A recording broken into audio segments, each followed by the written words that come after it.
الحمد لله رب العالمين والصلاة والسلام على سيد الأنبياء والمرسلين وعلى كل ملائكتك المقربين وعلى عباد الله الصالحين أما بعد فأعوذ بالله من الشيطان اللعين الرجيم المردود بسم الله الرحمن الرحيم قال الله تبارك وتعالى في الكلام المجيد بعد أعوذ بالله من الشيطان الرجيم قل إن صلاتي ونسكي ومحياي ومماتي لله رب العالمين صدق الله مولانا العظيم وصدق رسوله النبي الأمين الكريم ونحن على ذلك لمن الشاهدين والشاكرين والحمد لله رب العالمين الله أكبر الله أكبر لا إله إلا الله والله أكبر الله أكبر ولله الحمد الله أكبر الله أكبر لا إله إلا الله والله أكبر الله أكبر ولله الحمد الله أكبر الله أكبر لا إله إلا الله والله أكبر الله أكبر وللہ الحمد۔ تمام خوبیاں حمد ثنا وحدہ لا شریک ذات کے لیے ہے جو ہم سب کا خالق اور مالک ہے، رازق ہے۔ درود سلام بے حد بے حساب اس ہستی پر جو ہم سب کے آقا و مولا ہیں۔ اللہ تبارک و تعالیٰ کے حضور دعا گو ہوں مالک و مولا ہمارا آنا بیٹھنا سننا سنانا اپنی پاک بارگاہ میں قبول فرمائے۔ احباب، بہت عظمت والا دن ہے، خوبصورت دن ہے، عید کا دن ہے، خوشی کا دن ہے۔ ہر مذہب میں ہر کمیونٹی کا اپنا اپنا انداز ہوتا ہے خوشی منانے کا۔ ہندو اپنے انداز میں اپنی خوشیاں مناتے ہیں، عیسائی اپنے انداز میں خوشیاں مناتے ہیں، یہودی اپنے انداز میں خوشیاں مناتے ہیں۔ ہر قوم قبیلے کا انداز اپنا اپنا ہے۔ مسلمانوں کے خوشی کے ایام، اس پر اظہار مسرت اور اس میں خوشی کا جو طریقہ ہے وہ سب سے جدا گانا ہے۔ ہم عید کا دن ہو یا شادی کا موقع ہو یا اللہ اولاد دے بیٹا دے اس پہ خوشی کا اظہار ہو، سب میں شریعت کے پابند ہے۔ ہم طبیعت پر نہیں بلکہ شریعت پر چلتے ہیں۔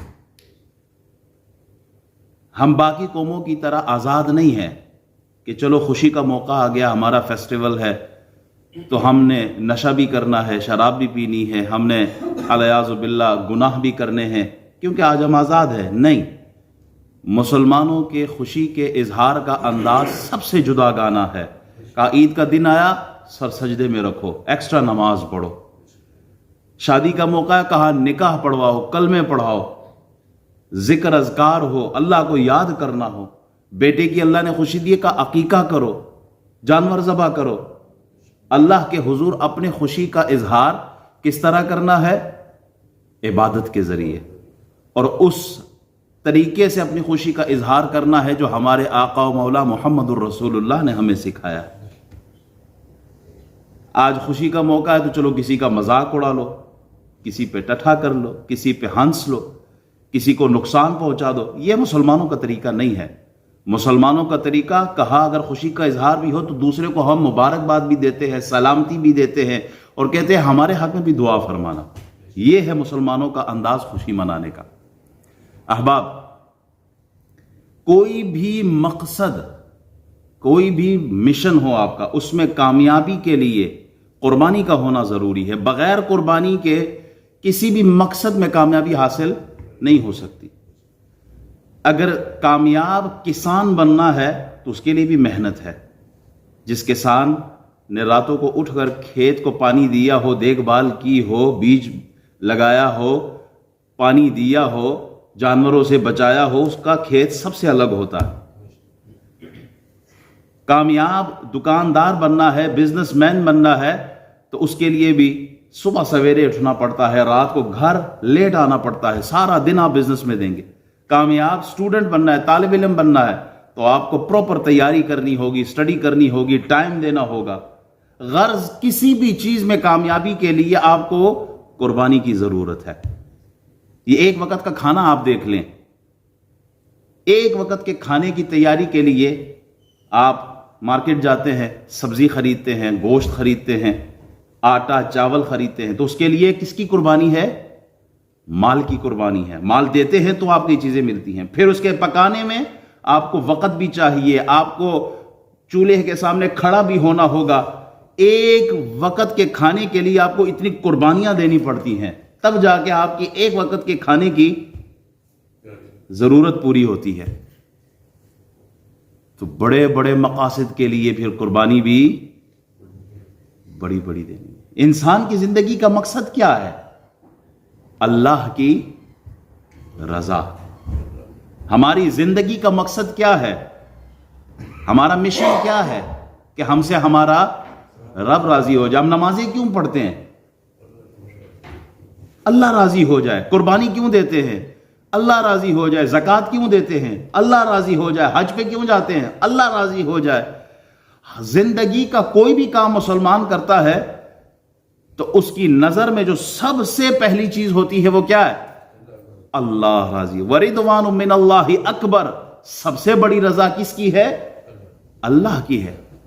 قُلْ إِنَّ صَلَاتِي وَنُسُكِي وَمَحْيَايَ وَمَمَاتِي لِلَّهِ رَبِّ الْعَالَمِينَ. میری نمازیں ہو، میری قربانیاں ہو، میری زندگی ہو، میری موت ہو، سب اللہ کی رضا کے لیے ہے کہ مجھ سے میرا رب راضی ہو جائے. قوت ایمان وابستہ ہے قربانی کے ساتھ، اور عظمت انسان وابستہ ہے قربانی کے ساتھ. جتنا بڑا مضبوط قوی ایمان ہوگا اتنی بڑی قربانی ہوگی. جتنا عظیم انسان بننا ہے اتنی بڑی قربانی ہوگی.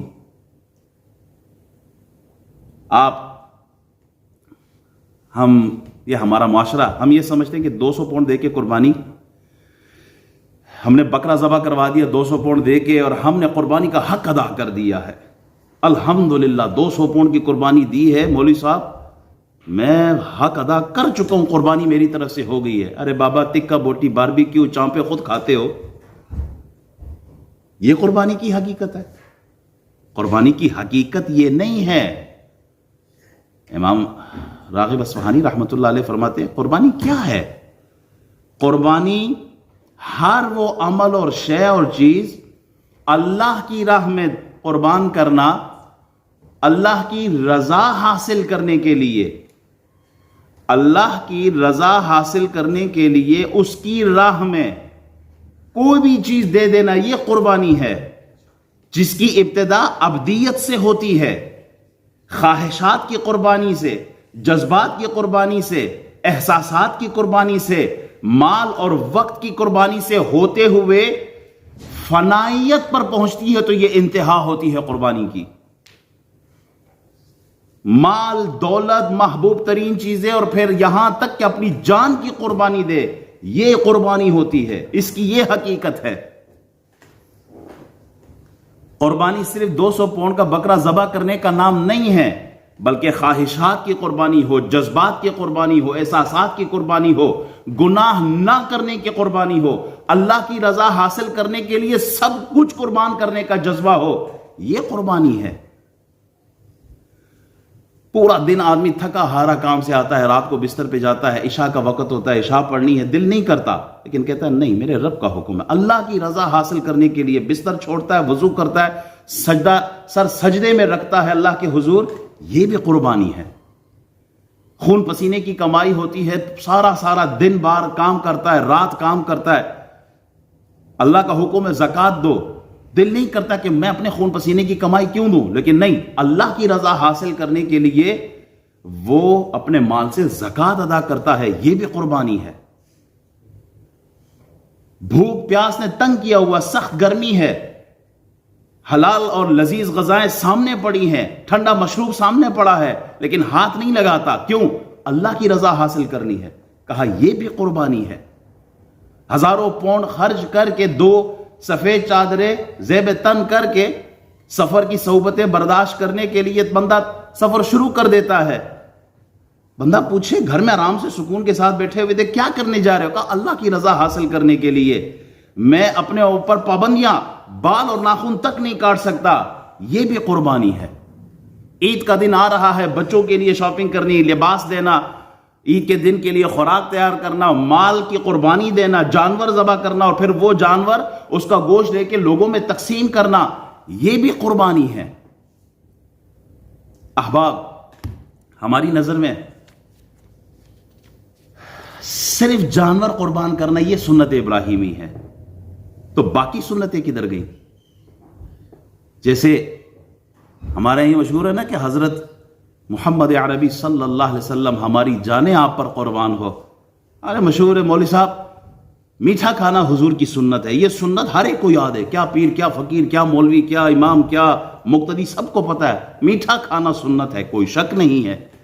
ارے یار، دو پتھر پیٹ میں باندھنا یہ بھی رسول اللہ کی سنت ہے، 2 مہینے تک گھر میں چولہا نہ جلنا یہ بھی رسول اللہ کی سنت ہے، بدر اور احد میں جانا یہ بھی رسول اللہ کی سنت ہے، دین کی خاطر دانتوں پہ پتھر کھانا یہ بھی رسول اللہ کی سنت ہے، طائف کی وادی میں طائف کا سفر دین اسلام کے لیے خون پیش کرنا یہ بھی رسول اللہ کی سنت ہے، غریب، یتیم، مسکین، فقیر آدمی کے سر پہ ہاتھ رکھنا، یتیموں سے محبت کرنا یہ بھی رسول اللہ کی سنت ہے، غریبوں کو سینے سے لگانا یہ بھی رسول اللہ کی سنت ہے، اپنے جانی دشمن کو معاف کرنا یہ بھی رسول اللہ کی سنت ہے۔ ان سنتوں پہ کون عمل کرے گا؟ ابراہیم خلیل اللہ کی سنت ہے جانور قربان کرنا، کوئی شک نہیں ہے ان کی سنت ہے، لیکن ابراہیم خلیل اللہ نے اللہ کی رضا کے لیے وقت کے بادشاہ سے ٹکر بھی لی ہے، اللہ کی رضا کے لیے ظالم کے سامنے کلمہ حق بھی بلند کیا ہے، یہ بھی ابراہیم خلیل اللہ کی سنت ہے۔ اللہ کی رضا حاصل کرنے کے لیے گھر بار وطن سب کچھ قربان کرنا یہ بھی ابراہیم خلیل اللہ کی سنت ہے۔ اللہ کی رضا حاصل کرنے کے لیے بیٹے کی قربانی تک دینا یہ بھی ابراہیم خلیل اللہ کی سنت ہے۔ اپنی جان کی قربانی پیش کرنا یہ بھی ابراہیم خلیل اللہ کی سنت ہے۔ مال، مویشی، جائیداد سب کچھ قربان کرنا یہ بھی ابراہیم خلیل اللہ کی سنت ہے۔ اس سنت پر عمل کون کرے گا؟ ہمیں دمبا تو یاد رہا ہے، لیکن دمبے کے پیچھے جو قربانی ہے ہم وہ بھول گئے ہیں۔ دمبا ذبح کرنا یہ تو فدیت ہے اس قربانی کا، ہمیں دمبا یاد رہا ہے، اس کے پیچھے جو قربانی کا سلسلہ تھا وہ فراموش کر گئے ہیں، ہم وہ بھول گئے ہیں آج۔ دمبا ذبح کرنا ہے، سال میں اللہ ہزاروں پاؤنڈ دے رہا ہے، لاکھوں کماتے ہیں ہم۔ جب قربانی کی بات آئی تو ہم نے پوری قربانی کی وہ جو خاکہ ہے وہ ہم نے صرف ایک دمبے پہ ختم کر دیا کہ جی دمبا دے دیا، ہم نے قربانی پوری ہو گئی ہے۔ کیا یہ کہہ کہ ہم روز محشر ابراہیم خلیل اللہ کا سامنا کر سکتے ہیں کہ ہم نے تو آپ کی سنت پوری کر لی تھی، دمبا ہم نے ذبح کر دیا تھا؟ وہ اگر پوچھے میں نے دمبے پہ چھری نہیں، میں نے تو بیٹے پہ چھری چلائی تھی، وہ اگر پوچھے یہ قربانی تھی، میں نے تو اللہ کی رضا کی خاطر نمرود کی جلائی ہوئی آگ میں جانا اس کو بھی ترک نہ کیا، اللہ کے لیے میں وہاں بھی گیا، یہ میری سنت تھی۔ تم کن سنتوں میں پڑے تھے؟ تمہیں وہ سنت یاد رہی جس میں اپنا پیٹ بھرنے کا اہتمام پورا ہو۔ اللہ ہمیں قربانی کی روح سمجھنے کی توفیق عطا فرمائے۔ قربانی کا مقصد کیا ہے؟ دیکھیں قرآن کہتا ہے لَن يَنَالَ اللَّهَ لُحُومُهَا وَلَا دِمَاؤُهَا وَلَٰكِن يَنَالُهُ التَّقْوَىٰ مِنكُمْ۔ Allah subhanahu wa ta'ala doesn't eat the meat. When we sacrifice the animal, who eat the meat? لگتا ہے قربانی سب پاکستان دے بیٹھے ہو، ادھر کوئی نہیں کھانا۔ قربانی اللہ فرماتا ہے جو تم قربانی دیتے ہو نا، اللہ کو نہ اس کا خون پہنچتا ہے، نہ اس کا گوشت پہنچتا ہے۔ کیا پہنچتا ہے؟ کہا تمہاری سنسیئرٹی، اخلاص، اچھی نیت، تمہارا تقوی اللہ کو پہنچتا ہے۔ ہاں اخلاص ضروری ہے قربانی میں، اخلاص ضروری ہے۔ اگر اخلاص نہیں ہے تو اللہ چور کو بعد میں پوچھے گا، زانی کو بعد میں پوچھے گا، شرابی کو بعد میں پوچھے گا، پہلے مولوی صاحب کو پکڑ کے لے کے آئیں گے۔ روز محشر کا حال بتا رہا ہوں، پہلے اس آدمی کو پکڑ کے لایا جائے گا جو سخی ہے، جس نے مال دیا ہے، اس آدمی کو پکڑ کے لایا جائے گا جس نے اپنا خون پیش کیا، شہید ہو گیا تھا دنیا میں، پہلے اس بندے کو لایا جائے گا جو دین کا کام کرتا ہے۔ یہ سارے اچھے کام کرتے ہیں، جو اللہ کے راستے میں مال دیتا ہے کوئی برا کام ہے؟ اچھا کام ہے. جان کی قربانی دیتا ہے, برا کام ہے, اچھا کام ہے. دین کی خدمت کرتا ہے, برا کام ہے, اچھا کام ہے. لیکن اس میں سنسیئرٹی نہیں تھی, اس میں لویلٹی نہیں تھی, اس میں اخلاص نہیں تھا. کیوں؟ اس میں دکھاوا تھا, شو آف تھا. میں پیسہ دیتا ہوں لوگوں کو, شو آف ہے, ریا ہے, لوگ میری واہ واہ کریں. کہا چور کو بعد میں پوچھوں گا, پہلے تیرا حساب لینا ہے. اخلاص بہت ضروری ہے. انٹینشن اگر اچھی ہو اجر ملے گا. ایک صحابی مسجد نبوی کے باہر, انہوں نے جو مسافر آتے نماز پڑھتے ان کی سواریوں کے لیے کھنڈی لی اور زمین میں کھود دی تاکہ وہ سواری وہاں پہ باندھ لیا کرے. اچھا, دوسرا صحابی آیا, اس نے کہا یہ زمین میں کھنڈی لگی ہوئی, اگر کسی کو اندھیرے میں ٹھوکر لگ گئی تو اس کو تکلیف ہوگی. اس نے اکھاڑ لی. اچھا, ایک لگا رہا ہے, دوسرا اکھاڑ رہا ہے. حضور فرماتے ہیں دونوں کو ثواب ملے گا. کیوں؟ کہا دونوں کی نیت اچھی تھی. حالانکہ دونوں کا کام عمل اپوزٹ تھا, ایک لگاتا ہے دوسرا نکالتا ہے, ثواب دونوں کو ملتا ہے. کیوں؟ نیت اچھی تھی. اگر نیت اچھی ہوگی تو ہی ثواب ملے گا, ورنہ تو حساب سخیوں کا بھی ہوگا, شہیدوں کا بھی ہوگا, مولویوں کا بھی ہوگا. اچھی نیت پہ اللہ اجر دے گا. تو اگر آپ نے 1 کروڑ کا بیل لیا ہے, وہ کل میں ایک ویڈیو دیکھ رہا تھا کہ ایک آدمی نے 1 کروڑ کا بیل لیا, 1 کروڑ کا, تو اگر یہ نیت اچھی ہے, اس کے دل کا حال تو اللہ جانتا ہے, اگر نیت اچھی اللہ اجر دے گا. لیکن اگر صرف دکھاوا تھا, واہ واہ تھی, تو پکڑ اس کی بھی ہوگی. اگر یہی کرنا تھا تو 10 لاکھ کے 10 بیل لے کے زیادہ گوشت لوگوں میں تقسیم کر دیتے. ظالم, دکھاوا ہی کرنا تھا. 90 لاکھ جو ضائع ہو گئے اس انداز میں کہ دکھا ہی رہے ہو لوگوں کو, اس کی تو پکڑ ہوگی. اس 90 لاکھ سے کسی یتیم بچی کی شادی کروا دیتے, اس کا جہیز ہی تیار کر دیتے. کسی مریض کا جو غریب ہے اس کا علاج ہی کروا دیتے. کسی غریب بچے کی تعلیم پہ ہی خرچ کر دیتے یہ 90 لاکھ. یہ میری اپنی رائے ہے. میں سمجھتا ہوں کہ آج جو ماحول بنا ہے مسلمانوں پر, اس میں قربانی صحیح معنوں میں, دیکھیں قربانی کا کنسیپٹ کیا ہے. ہم مال دیتے ہیں, ہم نے جانور ذبح کر دیا, کس کے لیے کیا ہے؟ اللہ کے لیے. لیکن وہ گوشت ہم کہاں دیتے ہیں؟ اگر اپنے فریزر سے بچ گیا ہو تو پھر غریبوں کو بھی دے دیتے ہیں. عید کے دنوں میں فریزر بڑے بکتے ہیں. بہرحال ہم قربانی کرتے ہیں, گوشت غریبوں میں تقسیم ہو جاتا ہے, غریب کی مدد ہو گئی ہے. اللہ راضی ہوتا ہے, اللہ اسی سے تو راضی ہوتا ہے. زکوٰۃ ہم پہ فرض ہے, اللہ کے لیے دیتے ہیں, لیکن مال کس کو دیتے ہیں؟ غریب کو دیتے ہیں. فائدہ کس کا ہوا؟ غریب کا ہوا. راضی کون ہوا؟ اللہ راضی ہو گیا. صدقہ فطر ہے, صدقات ہے, خیرات ہے, آپ مال اپنا دیتے ہیں, راضی کس کو کرتے ہیں؟ اللہ کو. فائدہ کس کو ہوتا ہے؟ غریبوں کا ہوتا ہے. معلوم یہ ہوا کہ جو بھی غریبوں کی مدد ہو اس سے اللہ راضی ہوتا ہے. انسانوں سے محبت اللہ راضی ہوتا ہے, انسانوں کی خدمت اللہ راضی ہوتا ہے. افشوا السلام واطعموا الطعام وصلوا الارحام صلوا باللیل والناس نیام تدخلوا الجنۃ بسلام. لوگوں سے محبت کرو, سلام پیش کیا کرو, رشتہ داروں سے محبت کرو, رشتہ داروں کے قریب آؤ, اور لوگوں کو کھانا کھلاؤ. اب یہ دیکھیں ساری باتیں کس سے ریلیٹڈ ہے؟ مخلوق سے. سلام بھی مخلوق کو کرو, کھانا بھی مخلوق کو کھلاؤ, اور مخلوق کے ساتھ ہی اچھا سلوک کرو, رشتہ داروں کے ساتھ اچھا سلوک کرو. فرمایا تدخلوا الجنۃ بسلام, جنت جاؤ تمہاری انٹری سلامتی کے ساتھ ہے. حلال کھاؤ, سنت پر عمل کرو, کسی کو تکلیف نہ دو, انسانوں کو تکلیف نہ دو, جنت جاؤ. یہ جنت کی انٹری کس سے ریلیٹ کر دی ہے؟ مخلوق خدا کے ساتھ. معلوم یہ ہوا اللہ راضی ہوتا ہے خدمت خلق سے, اللہ راضی ہوتا ہے انسانوں کی خدمت کرنے سے, انسانوں سے محبت کرنے سے اللہ راضی ہوتا ہے. ہم سمجھتے ہیں اللہ راضی ہوگا عید کے دن 200 پاؤنڈ کی قربانی سے ہماری جان چھوٹ گئی. نہیں, اس سے جان نہیں چھوٹنی. امام زین العابدین کتنے بڑے امام ہیں, فاطمۃ الزہرا کے پوتے ہیں, حضرت علی کے پوتے ہیں, رسول اللہ کے نواسے ہیں. وہ ہستی, اللہ اکبر, جب ان کا انتقال ہوتا ہے نا تو جو غسل دینے والے لوگ انہوں نے دیکھا ان کے کندھے پر کٹھے سے بنے ہوئے ہیں, نشانات پڑے ہوئے ہیں, جیسے کوئی مزدوری کرتا ہے, بوجھ اٹھاتا ہے. تو حیران ہو گئے کہ یہ شہزادے ہیں, یہ ان کا معمولی مسجد تھا, بس مسجد میں رہتے تھے, عبادت کرتے رہتے تھے, ان کے جسم پر یہ نشانات کیسے آ گئے؟ تحقیق کرنے پر پتہ چلا کہ 80 خاندانوں کی کفالت امام زین العابدین کیا کرتے تھے.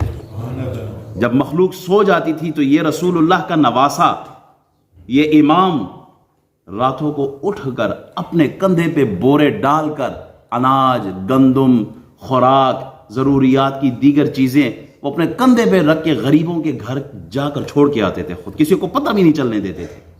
ان کے انتقال کے وقت یہ راز کھولا کہ 80 گھرانے ایسے ہیں جو امام زین العابدین جیسی ہستی راتوں کو اٹھ کر ان کے کھانے کا اہتمام کرتے ہیں۔ احباب، یہ قربانی ہے جس کو آج ہم بالکل یکسر فراموش کر چکے ہیں۔ اس قربانی کو کون، اس سنت پر کون عمل کرے گا؟ عبداللہ بن عباس اعتکاف میں بیٹھے، مسجد میں بیٹھے ہوئے، ایک آدمی کو دیکھا کہ وہ بڑا پریشان بیٹھا ہے۔ عبداللہ بن عباس نے پوچھا کیا بات ہے، کیوں پریشان ہو؟ تو آگے سے وہ جواب دیتے ہیں کہ مجھ پہ قرض تھا، ایک آدمی کا، فلاں آدمی کا مجھ پہ قرض ہے اور وہ مجھ سے قرض مانگ رہا ہے۔ اس قبر والے کی، رسول اللہ صلی اللہ علیہ وسلم کے روضہ اطہر کی طرف اشارہ کر کے کہا، اس قبر والے کی حرمت کی قسم ہے میرے پاس کچھ نہیں ہے کہ میں اس کو وہ قرضہ لوٹا سکوں۔ حضرت عبداللہ بن عباس رضی اللہ تعالیٰ عنہ آپ نے فرمایا اچھا اگر میں اس آدمی کے پاس جاؤں اور تیری سفارش کروں کہ وہ تھوڑی مہلت دے دے تو کیسے رہے گا؟ ٹھیک ہے یہ؟ اس نے کہا اس سے اچھی اور بات کیا ہے، اگر آپ میری سفارش کر دے اور مجھے تھوڑا سا ٹائم مل جائے تو میں بہت خوش ہوں گا۔ حضرت عبداللہ بن عباس رضی اللہ تعالیٰ عنہ وہ اٹھے، مسجد سے نکلے، اس آدمی نے ہاتھ پکڑا کہ حضرت آپ کا تو اعتکاف تھا، آپ مسجد سے باہر نکل آئے۔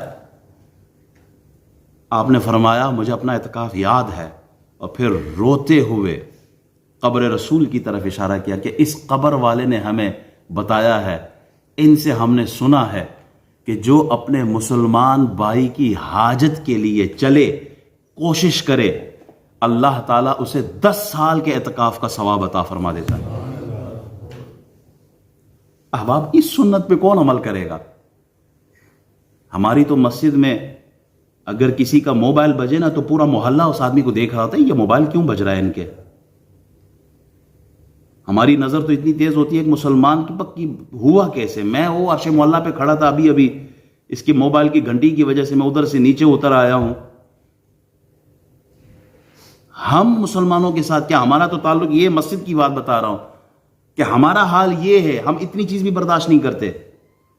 جبکہ عبداللہ بن عباس صحابی رسول ہے، وہ مسجد کا اعتکاف چھوڑ دیتے ہیں مسلمان کے لیے، چل پڑتے ہیں، مسجد سے نکل لیتے ہیں کہ ہم نے اس قبر والے سے سنا ہے جو مسلمان بھائی کی حاجت پوری کرنے کے لیے کوشش کرے، پوری نہیں کوشش بھی کرے، اللہ 10 سال کے اعتکاف کا ثواب دیتا ہے۔ 10 سال، ایک دن کا اعتکاف جو کرے اس کو کیا ثواب ملتا ہے؟ اسے جہنم سے 3 خندقیں دور کر دیا جاتا ہے۔ ایک دن کے اعتکاف کا اتنا ثواب ہے۔ ایک خندق کتنا ہے؟ کہا زمین اور آسمان کے درمیان جتنا فاصلہ ہے یہ ایک خندق ہے۔ ایک دن کے اعتکاف پہ 3 خندقوں کے فاصلے پر اسے جہنم سے اللہ دور کر دیتا ہے۔ یہ کتنا بڑا اجر ہے احباب، یہ بھی قربانی ہے۔ آج ہمارا دین اس کا تقاضا کر رہا ہے ہم سے۔ دور ایسے آ گیا، نفسا نفسی ہے، ہر آدمی اپنے معاملات میں الجھا ہوا ہے۔ میں سمجھتا ہوں آج کے دور میں 2 چیزیں جو آج کے عید کے موقع پہ جو میں پیغام دینا چاہ رہا ہوں، یہ سارا خلاصہ اپنے ذہن میں رکھیے گا کہ صرف جانور نہیں قربان کرنا، دین ہم سے اور بھی قربانی کا تقاضا کرتا ہے۔ Why are you sacrificing? Why are you giving your money? Imam Sahib, is order of Allah subhanahu wa ta'ala, it's a commandment of Allah subhanahu wa ta'ala. That's why I am sacrificing this animal. Then why don't you pray? This is the order of Allah subhanahu wa ta'ala. This is the commandment of Allah subhanahu wa ta'ala that you have to pray 5 times. Why don't you pray? Why don't you give zakat? Why don't you fast in the month of Ramadan? Why don't you go for the Hajj if it's farz upon you? Why don't you avoid the sinful acts? This is the commandment of Allah subhanahu wa ta'ala. If you open the Quran, you'll see in every page what Allah subhanahu wa ta'ala wants from me and you. Earn halal. Then why don't you follow this commandment of Allah subhanahu wa ta'ala? Because it's very easy to give 200 pounds, nothing for us. It's very easy to follow this hukum, but it's very hard to leave sinful acts. Ahbab, اللہ ہم سے یہ بھی چاہتا ہے. 2 چیزیں میں بیان کر کے اس کے بعد نماز کی طرف بڑھیں گے. سب سے پہلے آج کے دور کی قربانی کی بات کر رہا ہوں، وہ یہ ہے کہ خاندان ہو، رشتہ دار ہو، پڑوسی ہو، محلے دار ہو، زمانہ ایسے آ گیا ہے کہ ہر آدمی بس کانٹے بچھا رہا ہے. زبان سے بولتا ہے تو اگلے کو ہرٹ کرتا ہے، دل آزاری کر رہا ہے، کانٹے بچھاتا جا رہا ہے راستے میں. آگے سے ہمارا عمل کیا؟ قربانی کا جو فلسفہ ہے وہ ذہن میں رکھے. اگر ہم نے بھی آگے سے کانٹے ہی بچھانے ہیں تو پھر تو زمانہ ساری زمین کانٹوں سے بھر جائے گی. ہمیں کیا کرنا ہے؟ کہا قربانی دو. قربانی کیا ہے؟ اگلا تیر برسائے، آپ پھول برساؤ آگے سے. اگلا نفرت کرے، آپ محبت کرو اگلے سے. یہ ہے قربانی. سلمن قطع کا، اگر اگلا آپ سے ناتا رشتہ توڑتا ہے، آپ جوڑنے کی کوشش کرو. یہ ہے قربانی. اگلا گالی دیتا ہے، آپ بدلے میں رسول اللہ کی اس سنت پر عمل کرے، ہاتھ اٹھا کے اس کے حق میں دعا کرے. یہ ہے قربانی. آج کے دور میں اس قربانی کی اشد ضرورت ہے ہمیں. ماحول اتنا خراب ہو گیا ہے. اکثر لوگ آ کے مجھ سے کہتے ہیں امام صاحب فلاں میرے رشتہ دار نے میرے اوپر جادو کر دیا. اب لوگوں کے پاس صرف یہی رہ گیا ہے، میری حالت اتنی خراب، اس نے میرے اوپر جادو کر دیا. اگلے کے پاس اتنا ٹائم ہے وہ جادو ہی کر رہا ہے. اور پھر آپ پر کون سی وحی آئی؟ آپ کو کیسے پتا چلا کہ اس نے جادو کر لیا ہے؟ الیاذ باللہ، نبوت کا سلسلہ تو ختم ہے. دوسرے پر بدگمانی، یہ کیا ہے؟ اس کو ختم کرنا ہے. اگر کوئی کرتا ہے اللہ ہدایت دے انہیں. دوسرا کام وہ یہ ہے کہ ہم کہاں رہتے ہیں؟ یو کے میں ہیں. آپ کا 1 پاؤنڈ پاکستان کا کل کا غالباً ریٹ تھا وہ 246 تھا. آپ کا 1 پاؤنڈ ان کے لیے 250 پاؤنڈ بنتا ہے تقریباً. آپ کا 100 پاؤنڈ ان کے لیے تقریباً 24-25 ہزار بن جاتا ہے. اگر 2 مہینے میں آپ تھوڑی سی اپنی انکم میں سے غریب کے لیے تھوڑا مال نکال لے، 20-25 ہزار ان کے مہینے کا، وہ غریب فقیر آدمی کا، مزدور آدمی کے مہینے بھر کی کمائی ہوتی ہے. یہ میں نہیں کہتا کہ کسی چیریٹی میں دیا کرو. اگر چیریٹی آپ ٹرسٹ ورتی لوگ ہیں تو آپ ان کو بھی دیں. لیکن میں سمجھتا ہوں اپنے خاندانوں میں، اپنے علاقوں میں دیکھو آپ کے خاندان میں غریب کون ہے. بجائے بار دینے کے اپنے غریب رشتہ دار کو دو، ڈبل ثواب ہوگا آپ کو. اگر ہر آدمی کی یہ سوچ بنے کہ ہم نے غریبوں کو اپنے ساتھ اٹھانا ہے، لے کے جانا ہے، تو پھر غربت ویسی ختم ہو جائے گی. پھر غریب رہے گا کوئی نہیں. تو آج کے زمانے میں یہ 2 چیزیں آپ اپنے آپ کو دیکھیں، جتنی اللہ نے آپ کو استطاعت دی ہے آپ یہ کام کریں کہ غریب کی مدد ہو. اسی میں سارا خطبہ جو ہے خلاصہ یہی ہے کہ قربانی کا مقصد اللہ کی رضا ہے. اور اللہ کی رضا کیسے حاصل ہوتی ہے؟ غریب کی مدد کر کے. تو جتنی اللہ نے آپ کو استطاعت دی ہے، اپنی استطاعت کے مطابق غریبوں کی مدد کی جائے.